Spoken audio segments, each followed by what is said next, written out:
ಪ್ರೀತಿಯ ವಿದ್ಯಾರ್ಥಿಗಳೇ, ನಾನು ಜಗದೀಶ್ ನಡುವಿನಮಠ್, ಸಹಾಯಕ ಪ್ರಾಧ್ಯಾಪಕರು ರಾಜ್ಯಶಾಸ್ತ್ರ. ಸಾರ್ವಜನಿಕ ಆಡಳಿತದ ವಿಷಯದ ಬಗ್ಗೆ ದ್ವಿತೀಯ BA ವಿದ್ಯಾರ್ಥಿಗಳಿಗೆ 2ನೇ ಅಧ್ಯಾಯದಲ್ಲಿ ಬರುವಂಥ ಪ್ರಮುಖ ವಿಚಾರಗಳನ್ನು ಈಗಾಗಲೇ ನಾನು ವಿಡಿಯೋ ಉಪನ್ಯಾಸ ಮಾಲಿಕೆ ಮೂಲಕ ಪ್ರಸ್ತುತಪಡಿಸಿದ್ದೀನಿ. ಈಗ ಇನ್ನೊಂದು ಬಹುಮುಖ್ಯವಾದಂಥ ಒಂದು ಪರಿಕಲ್ಪನೆ ಸಾರ್ವಜನಿಕ ಸಂಬಂಧಗಳು. ಈ ಸಾರ್ವಜನಿಕ ಸಂಬಂಧಗಳು ಎಷ್ಟು ಮಹತ್ವದ್ದು ಅಂತಂದರೆ, ಸಾರ್ವಜನಿಕ ಆಡಳಿತದ ಧ್ಯೇಯೋದ್ದೇಶಗಳೇ ಸಾರ್ವಜನಿಕರಿಗೆ ಉಪಯುಕ್ತವಾದಂಥ ಕಾರ್ಯಯೋಜನೆಗಳನ್ನು ರೂಪಿಸಿ ಅವರ ಜೀವನದ ಮಟ್ಟದ ಸುಧಾರಣೆಗೆ ಕಾರ್ಯಕ್ರಮಗಳನ್ನು ಹಮ್ಮಿಕೊಂಡು ಜನರ ಶ್ರೇಯೋಭಿವೃದ್ಧಿಗಾಗಿ ಅನೇಕ ನೀತಿ ನಿಯಮಗಳನ್ನು ರಚನೆ ಮಾಡತಕ್ಕಂಥ ಒಂದು ಜವಾಬ್ದಾರಿ ಹಾಗೂ ಆಡಳಿತ ವರ್ಗದ ಕಾರ್ಯ ಮತ್ತು ಕಾರ್ಯಶಕ್ತಿ ಸಾರ್ವಜನಿಕ ಸಂಬಂಧವನ್ನು ಅವಲಂಬಿಸಿರ್ತಕ್ಕಂಥದ್ದು. ಒಂದು ಆಡಳಿತ ವರ್ಗ ಎಷ್ಟರ ಮಟ್ಟಿಗೆ ಕಾರ್ಯನಿರ್ವಹಿಸ್ತಿರ್ತಕ್ಕಂಥದ್ದನ್ನು, ಹಾಗೆ ಸಾರ್ವಜನಿಕ ಯಾವುದೇ ಒಂದು ಕಾರ್ಯಕ್ರಮಗಳು ಅತ್ಯಂತ ಉಪಯುಕ್ತವಾದರೆ, ಯಶಸ್ವಿ ಆದರೆ ಅಲ್ಲಿ ಸಾರ್ವಜನಿಕ ಸಂಬಂಧಗಳ ಪಾತ್ರದ ಮಹತ್ವ ನಮಗೆ ಅರಿವಾಗ್ತಾ ಹೋಗುತ್ತೆ. ಆಡಳಿತ ವರ್ಗದ ಕ್ರಿಯಾಶಕ್ತಿ ಅಂದರೆ ಆಡಳಿತ ವರ್ಗದ ಸದಸ್ಯರು, ಕಾರ್ಯನಿರ್ವಾಹಕ ಅಧಿಕಾರಿಗಳು, ಮೇಲಿನ ಅಧಿಕಾರಿಗಳು, ಕೆಳಗಿನ ಅಧಿಕಾರಿ ಎಷ್ಟು ಕ್ರಿಯಾಶೀಲರಾಗಿದ್ದಾರೆ ಅಂತಕ್ಕಂಥದ್ದನ್ನು ಕೂಡ ನಾವು ಸಾರ್ವಜನಿಕ ಸಂಬಂಧಗಳಲ್ಲಿ ಗುರುತಿಸ್ಬೋದು.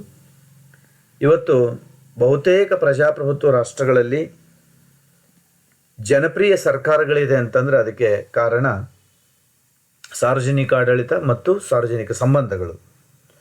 ಹಾಗಾಗಿ ಆಡಳಿತ ವರ್ಗದ ಜನರ ಹಿತಕ್ಕಾಗಿಯೇ ಕಾರ್ಯನಿರ್ವಹಿಸಬೇಕು ಅನ್ನುವಂಥ ಧ್ಯೇಯ ಮತ್ತು ಆಡಳಿತ ವರ್ಗ ಒಂದು ಸಹಜನ ಅಂದರೆ ಸಮೂಹ ಹಿತಕ್ಕಾಗಿ ಕಾರ್ಯನಿರ್ವಹಿಸುವುದಾಗಿದೆಯೇ ವಿನಃ ನಿರಂಕುಶವಾಗಿ ಕಾರ್ಯನಿರ್ವಹಿಸಲು ಸಾಧ್ಯವಿಲ್ಲ ಅಂತಕ್ಕಂಥದ್ದನ್ನು ನಾವು ಗಮನಿಸಬೇಕು.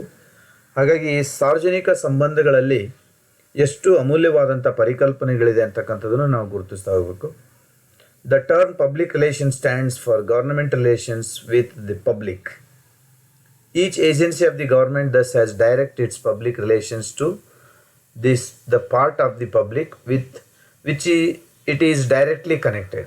ಅಂದರೆ ಇಲ್ಲಿ ಸಾರ್ವಜನಿಕ ಆಡಳಿತದಲ್ಲಿ ಸರ್ಕಾರ ಮತ್ತು ಪ್ರಜೆಗಳ ನಡುವೆ ನೇರ ಸಂಬಂಧ ಇರತಕ್ಕಂಥ ಒಂದು ಪರಿಕಲ್ಪನೆಯನ್ನು ನಾವು ಗಮನಿಸೋದು.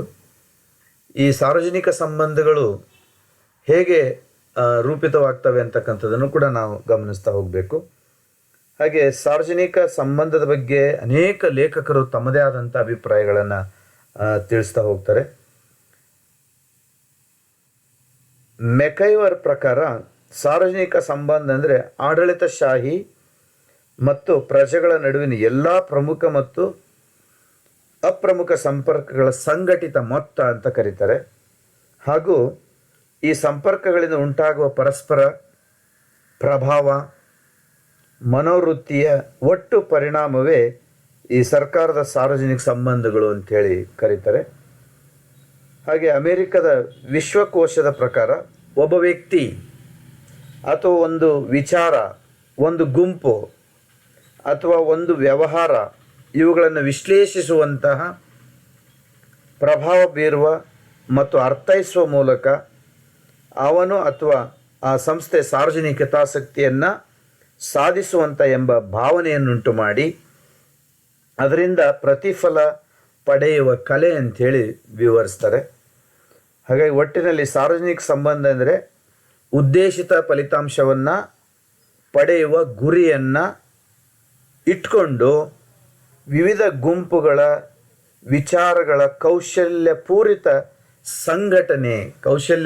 ಸಂಘಟನೆ ಅಂತೇಳಿ ಕೆಲವರು ಕರೆದಿದ್ದಾರೆ. ಒಟ್ಟಿನಲ್ಲಿ ಒಂದು ಸಾರ್ವಜನಿಕ ಸಂಬಂಧಗಳ ಮೂಲಕ ಉದ್ದೇಶಿತವಾದಂಥ ಗುರಿಯನ್ನು ಸಾಧಿಸುವಂಥ ನಿಟ್ಟಿನಲ್ಲಿ ಈ ಒಂದು ಸಾರ್ವಜನಿಕ ಸಂಬಂಧಗಳು ಪ್ರಜಾಪ್ರಭುತ್ವದಲ್ಲಿ ಜನಪ್ರಿಯ ಸರ್ಕಾರಗಳ ವ್ಯವಸ್ಥೆಯಲ್ಲಿ ಬಹಳಷ್ಟು ಮಹತ್ವವನ್ನು ಪಡ್ಕೊಂಡಿದೆ ಅಂತಕ್ಕಂಥದ್ದನ್ನು ಗಮನಿಸಬೇಕು.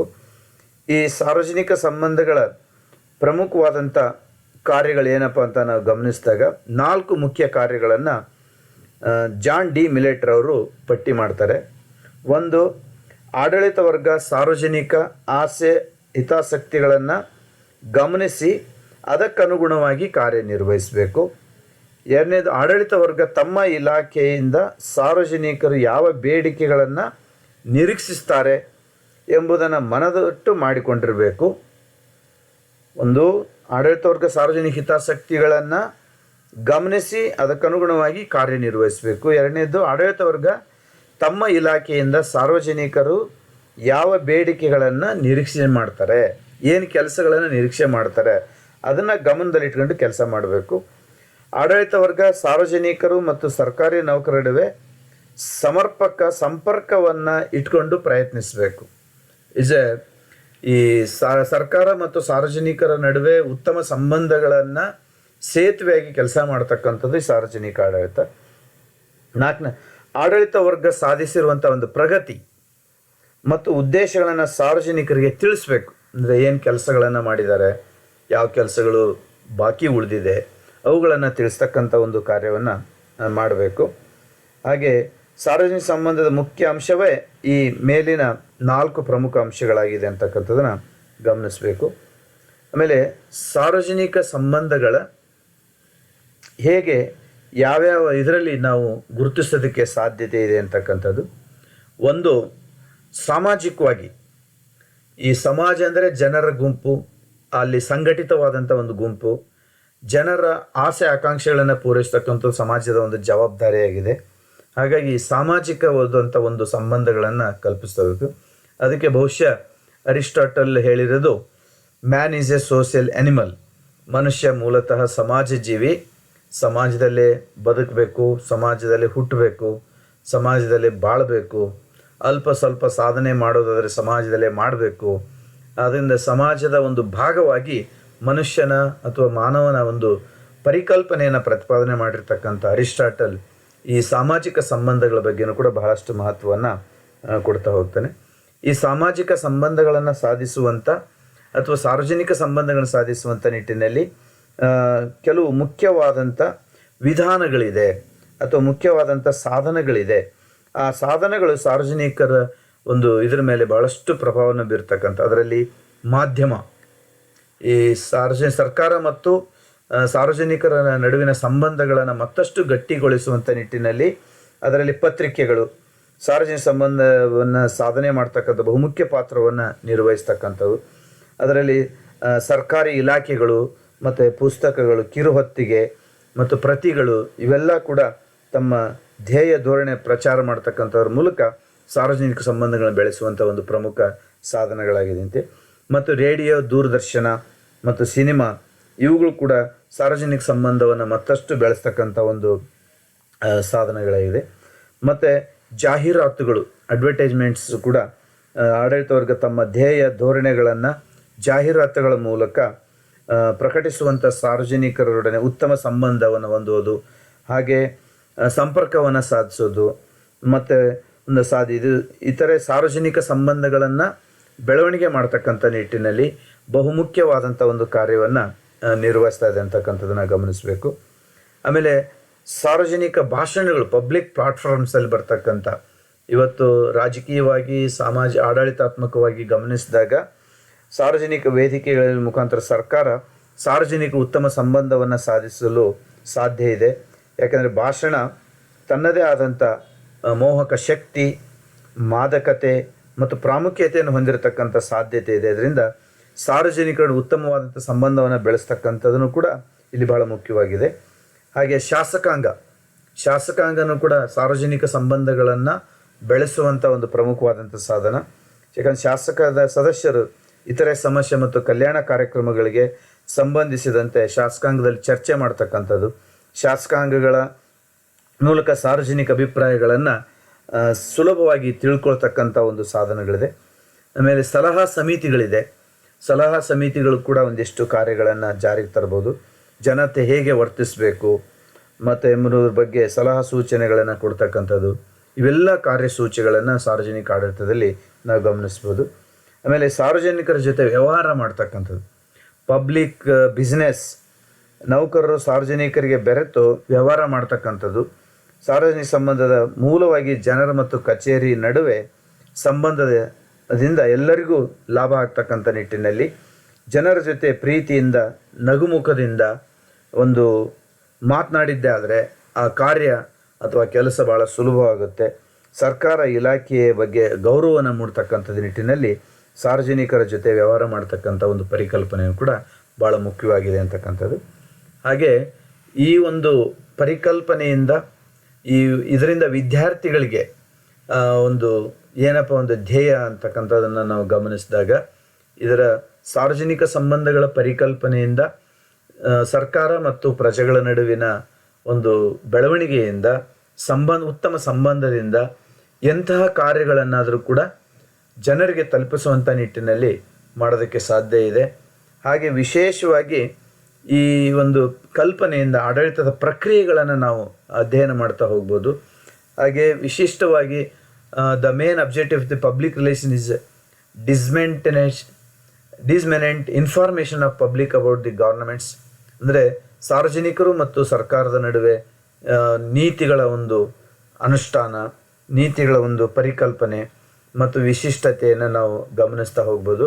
ಹಾಗೆ ವಿಶೇಷವಾಗಿ ಒಂದಿಷ್ಟು ಕಾರ್ಯಯೋಜನೆಗಳನ್ನು ಜಾರಿಗೆ ತರ್ತಕ್ಕಂಥ ನಿಟ್ಟಿನಲ್ಲಿ ಪಬ್ಲಿಕ್ ಮತ್ತು ಇದರ ಸಾರ್ವಜನಿಕ ಸಂಬಂಧಗಳನ್ನು ಎಲ್ಲ ಚಟುವಟಿಕೆಗಳ ಮೂಲಕ ಅವುಗಳನ್ನು ಸ್ವೀಕರಿಸಿ ಅವುಗಳನ್ನು ಅರ್ಥ ಮಾಡಿಕೊಂಡು ಮತ್ತು ಮಾಹಿತಿಗಳನ್ನು ಜನರಿಗೆ ತಿಳಿಸಿ ಈ ಕಾರ್ಯಕ್ರಮಗಳನ್ನು, ಸಾರ್ವಜನಿಕ ಆಡಳಿತದ ಧ್ಯೇಯೋದ್ದೇಶಗಳನ್ನು, ಸಾರ್ವಜನಿಕ ಆಡಳಿತದ ಗುರಿಗಳನ್ನು, ಆ ಕಾರ್ಯಸೂಚಿಗಳನ್ನು ಜನರಿಗೆ ತಲುಪಿಸುವಂಥ ನಿಟ್ಟಿನಲ್ಲಿ ಇದು ಭಾಳ ಪ್ರಮುಖವಾದಂಥ ಒಂದು ಕಾರ್ಯ ಆಗುತ್ತೆ. ಅದಕ್ಕೆ ಕೆಲವರು ತಮ್ಮ ಅಭಿಪ್ರಾಯದಲ್ಲಿ ತಿಳಿಸ್ತಾ ಭಾಳಷ್ಟು ಹೇಳಿದರೆ, ಒಂದು ನಿರ್ದಿಷ್ಟವಾದಂಥ ಗುರಿ ಸಾಧನೆಗೆ, ಉದ್ದೇಶ ಸಾಧನೆಗೆ ಸಾರ್ವಜನಿಕ ಸಂಬಂಧಗಳು ಅತಿ ಮುಖ್ಯವಾದಂಥವು ಅಂತೇಳಿ. That's why the main objective of the public relation is dissemination information to public about the governments policies. ಅಂದರೆ ಸರ್ಕಾರದ ನೀತಿಗಳನ್ನು ಸಾರ್ವಜನಿಕರಿಗೆ ತಿಳಿಸ್ತಕ್ಕಂಥದ್ದು. And programmes and to know the reactions of the public. ಯಾವುದೇ ಕಾರ್ಯಕ್ರಮಗಳನ್ನು ಜಾರಿಗೆ ತಂದ ಮೇಲೆ ಅವುಗಳಿಗೆ ಯಾವ ರೀತಿ ಪ್ರತಿಕ್ರಿಯೆ ಇದೆ, ಜನರ ಅಭಿಪ್ರಾಯಗಳೇನಿದೆ. ಯಾಕಂದರೆ ಆ ಜನರ ಅಭಿಪ್ರಾಯಗಳ ಆಧಾರದ ಮೇಲೆ ಮುಂದಿನ ಕಾರ್ಯಕ್ರಮಗಳನ್ನು ರೂಪಿಸೋದಕ್ಕೆ ಸಾಧ್ಯವಾಗುತ್ತೆ. In this way public relations embraces all activities undertaken to inform the public. ಜನರಿಗೆ ತಿಳಿಸುವಂಥ ಜವಾಬ್ದಾರಿನೂ ಕೂಡ ಸಾರ್ವಜನಿಕ ಆಡಳಿತದ್ದಾಗಿದೆ ಅಂತಕ್ಕಂಥದ್ದನ್ನು ನಾವು ಇಲ್ಲಿ ಗಮನಿಸಬೇಕು. ಅದರ ಒಟ್ಟಿನಲ್ಲಿ ವಿದ್ಯಾರ್ಥಿಗಳೇ, ಸಾರ್ವಜನಿಕ ಆಡಳಿತದ ಒಂದು ಆಡಳಿತ ಭಾಳ ಕ್ರಿಯಾಶೀಲವಾಗಿದೆ, ಕ್ರಿಯಾತ್ಮಕವಾಗಿದೆ, ಭಾಳಷ್ಟು ಉಪಯುಕ್ತವಾದಂಥ ಕಾರ್ಯಯೋಜನೆಗಳನ್ನು ರೂಪಿಸಿದೆ ಮತ್ತು ಕಾರ್ಯಶಕ್ತಿ ಸಾರ್ವಜನಿಕ ಸಂಬಂಧವನ್ನು ಗಟ್ಟಿ ಮಾಡ್ತಕ್ಕಂಥ ನಿಟ್ಟಿನಲ್ಲಿ ಭಾಳ ಪ್ರಮುಖವಾದಂಥ ಪಾತ್ರವನ್ನು ನಿರ್ವಹಿಸ್ತಿದೆ ಅಂತ ಹೇಳ್ತಾ ಈ ವಿಡಿಯೋ ಉಪನ್ಯಾಸ ಮಾಲಿಕೆ ಸಾರ್ವಜನಿಕ ಆಡಳಿತದ ಎರಡನೇ ಚಾಪ್ಟರ್ನಲ್ಲಿ ಬರ್ತಕ್ಕಂಥ 2ನೇ ಅಧ್ಯಾಯದಲ್ಲಿ ಬರುವಂಥ ಅನೇಕ ಕಲ್ಪನೆಗಳು, ಯೋಜನೆ, ಸಂಪರ್ಕ, ಸಾರ್ವಜನಿಕ ಸಂಬಂಧಗಳು, ಮುಖ್ಯ ಕಾರ್ಯನಿರ್ವಾಹಕ ಮತ್ತು ನಿರ್ವಹಣೆ, ಇವೆಲ್ಲ ಪರಿಕಲ್ಪನೆಗಳಿಂದ ರಾಜ್ಯಶಾಸ್ತ್ರದ ವಿದ್ಯಾರ್ಥಿಗಳಿಗೆ ಆಡಳಿತದ ಪ್ರಕ್ರಿಯೆಗಳು ಹೇಗೆ ಪ್ರಾರಂಭವಾಗುತ್ತೆ, ಆಡಳಿತದ ಕಾರ್ಯ ಯೋಜನೆಗಳು ಯಾವ ರೀತಿ ಇದೆ, ಯಾವ ವಿಧಾನಗಳನ್ನು ಅನುಸರಿಸಿ ಈ ಕಾರ್ಯಕ್ರಮಗಳನ್ನು ರೂಪಿಸ್ತಾರೆ ಅಂತಕ್ಕಂಥದ್ದನ್ನು ಗಮನಿಸೋದಕ್ಕೆ ಸಾಧ್ಯವಾಗುತ್ತಾ ಇದೆ. ಅದರಿಂದ ವಿದ್ಯಾರ್ಥಿಗಳು ಈ ವಿಡಿಯೋ ಉಪನ್ಯಾಸ ಮಾಲಿಕೆಯ ಮೂಲಕ ಭಾಳಷ್ಟು ವಿಚಾರಗಳನ್ನು, ಹೊಸ ತಂತ್ರಜ್ಞಾನವನ್ನು ಅಳವಡಿಸಿ ನಮ್ಮ ಇಲಾಖೆ, ನಮ್ಮ ಕಾಲೇಜ್ ಶಿಕ್ಷಣ ಇಲಾಖೆ ನಿಮಗೆಲ್ಲರಿಗೂ ತಿಳಿಸ್ತಾ ಇದೆ. ಆ ನಿಟ್ಟಿನಲ್ಲಿ ಹೊಸ ಯೋಜನೆಯನ್ನು ಪ್ರಾರಂಭ ಮಾಡಿದೆ. ಇದರ ಸದುಪಯೋಗನ ಹೆಚ್ಚು ವಿದ್ಯಾರ್ಥಿಗಳು ಯೂಟ್ಯೂಬ್ ಚಾನಲ್ ಮೂಲಕ ಇವುಗಳನ್ನು ಪಡೆದುಕೊಂಡು ನೀವು ಅವುಗಳನ್ನು ನೋಡ್ತಕ್ಕಂಥದ್ದನ್ನು ರೂಢಿ ಮಾಡಿಕೊಂಡು ತಂತ್ರಜ್ಞಾನದಲ್ಲಿ ಬರ್ತಕ್ಕಂಥ ಅಂಶಗಳನ್ನು ಗಮನದಲ್ಲಿ ಇಟ್ಕೊಳ್ಬೇಕು ಅಂತ ಹೇಳಿ ನಾನು ಹೇಳ್ತಾ, ಈ ಒಂದು ವಿಡಿಯೋ ಉಪನ್ಯಾಸ ಮಾಲಿಕೆಯ ಕಾರ್ಯಕ್ರಮ ಭಾಳ ಅದ್ಭುತವಾದಂಥ ಕಾರ್ಯಕ್ರಮ ಅಂತೇಳಿ ತಿಳಿಸ್ತಾ, ಈ ಸಾರ್ವಜನಿಕ ಆಡಳಿತದ ವಿಷಯಗಳು ಮತ್ತಷ್ಟು ನಿಮಗೆ ಶೀಘ್ರವಾಗಿ ಇನ್ನಷ್ಟು ವಿಷಯಗಳ ಜೊತೆಯಲ್ಲಿ ನಿಮಗೆ ನಾವು ಹಂಚ್ಕೊಳ್ತಕ್ಕಂಥ ಒಂದು ಕೆಲಸವನ್ನು ಮಾಡ್ತೀವಿ ಅಂತ ನಿಮಗೆ ಹೇಳ್ತಾ ನಾನು ಧನ್ಯವಾದಗಳನ್ನು ತಿಳಿಸ್ತೀನಿ.